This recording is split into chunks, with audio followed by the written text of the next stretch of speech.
We've got some interesting info here. Yeah, let's really unpack Bromantane, sometimes called Ladasten. Right.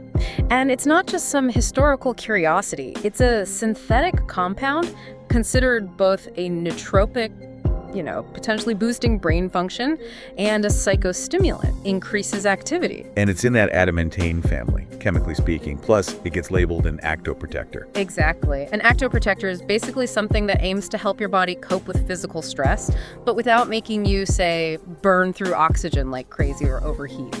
It's designed for efficiency under stress. Gotcha. So our mission today really is to pull out the key stuff you need to know. What it does, the potential risks, side effects. And cost, where you might even find this stuff, how fast it works. The big one, long-term safety. And, realistically, what's the absolute worst thing that could happen if someone takes it? Okay, let's jump into the effects then, because one of the really intriguing things is how it seems to be both stimulating and calming, anxiety reducing, at the same time. It's a bit unusual. It really is. So, cognitively speaking, what are we looking at? Better focus. Well, there was one small study, just 10 people, but it did suggest improved focus and attention. Okay, small study, but still. Interesting. And if you think about needing sustained concentration, resisting distractions, the idea that Bromantane might help there is definitely appealing. Absolutely. Yeah. And it's not just focus, right? I saw mentions of memory and learning too. Yeah, animal studies point towards potential benefits there. The human research is still pretty limited, but there are hints it might help with how we process and remember things. Plus that wakefulness aspect. It could potentially increase alertness, possibly through influencing dopamine and serotonin pathways. Dopamine and serotonin, key players. Right. And that brings us to how it might actually work. It seems to encourage dopamine production by upregulating certain enzymes, tyrosine hydroxylase and AAD, basically. So it helps build dopamine. Exactly. But the key seems to be that it does it gradually, not like that sudden rush you get from some other stimulants. Okay, that's a crucial difference. Right. Now, what about physically? That actoprotector thing. Right, that connects to enhanced endurance, which fits with the stories about Soviet military and athlete use, doesn't it? It does line up. And there's also some evidence suggesting it might improve motor coordination. That historical context, the idea of using it in really high-stress scenarios, it definitely highlights its potential for supporting physical performance under pressure. Precisely. Okay, now this mood and anxiety part is fascinating. Reducing anxiety without the jitters you usually get from stimulants. Yeah, that seems to be a major point people report. It might be down to how it interacts with GABA and serotonin systems. So yeah, less anxiety potentially without feeling wired. That's a huge differentiator. It is. And that interaction with multiple systems might explain it. Plus, those animal studies showing reduced pro-inflammatory cytokines, those inflammation markers, that hints at possible antidepressant-like activity too. Wow. And it was that big human study too, right? Over 700 people. Yes. With neurasthenia, that condition with fatigue, irritability, they found 50 to 100 milligrams daily helped reduce symptoms, improve sleep, and just generally boosted their quality of life. That's pretty significant, having a larger human study showing those kinds of results. It provides valuable real-world data, definitely. And then there are a few other potential effects mentioned. Immune system, maybe? Yeah, possibly boosting B cells for the immune system. And some rat studies suggested potential benefits for sexual function, maybe neuroprotection too, helping protect brain cells. Okay, but those are more preliminaries, mostly animal studies. Correct. Interesting leads for sure, but we need more solid human research to confirm those effects. Right. Okay, so lots of potential upsides, but we have to talk about the other side. What are the side effects? Well, even at typical doses, some people report kind of paradoxical effects like feeling more tired or depressed or getting brain fog, especially maybe after the main effects wear off. Paradoxical. And insomnia can definitely be an issue given its stimulant properties. Taking it late in the day is probably not a good idea for sleep. Makes sense. Any other common sort of milder things? Less commonly, user reports or high-dose animal studies mention things like increased urination, maybe some nausea or diarrhea, and a few people mention mild confusion or irritability. Okay.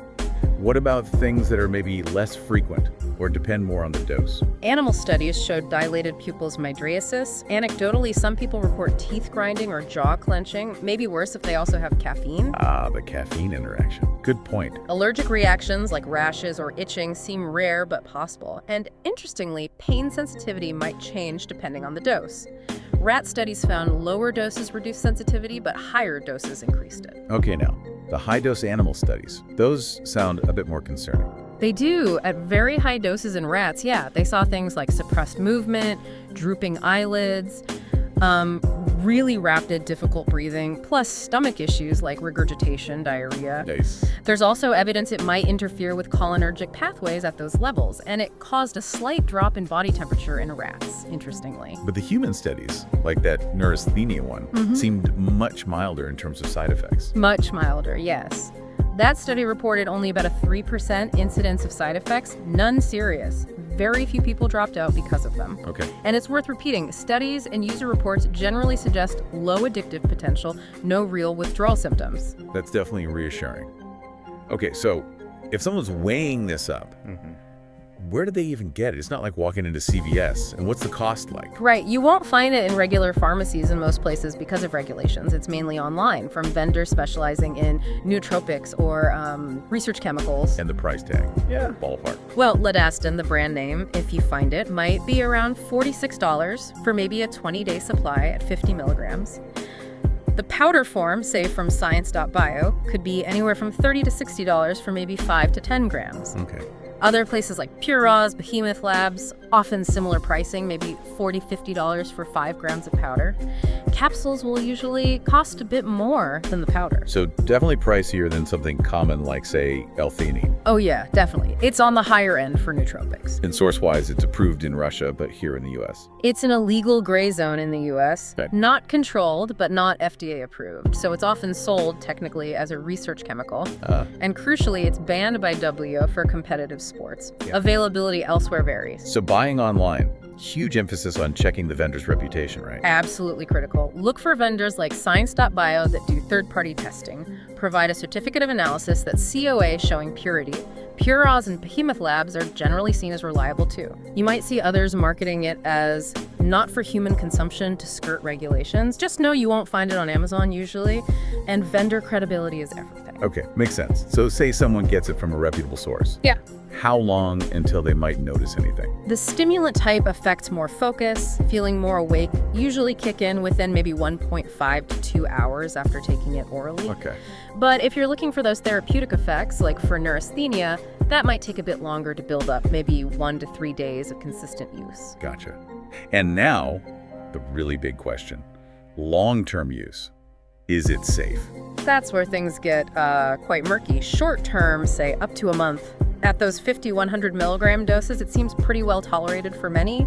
Low side effects reported. And no major addiction or withdrawal issues, like you said. Right. Some users even feel the positive effects kind of build up over time for them. But months, Yeah. years, that's the unknown territory. Exactly. We just don't have solid, long-term human studies. The- There was that 2-month rat study at high doses, which showed some effects different between males and females.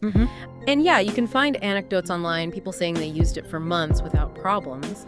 But those are just stories, you know? We can't rule out subtle long-term risks, neurotoxicity, hormonal shifts, genetic stuff, without proper research. So the responsible approach for longer-term consideration would be? Definitely talk to a doctor, especially with pre-existing conditions or other meds, and probably best not to mix it with other stimulants. There's also a suggestion women might metabolize it faster, which could affect dosing. Okay, prudence is key there.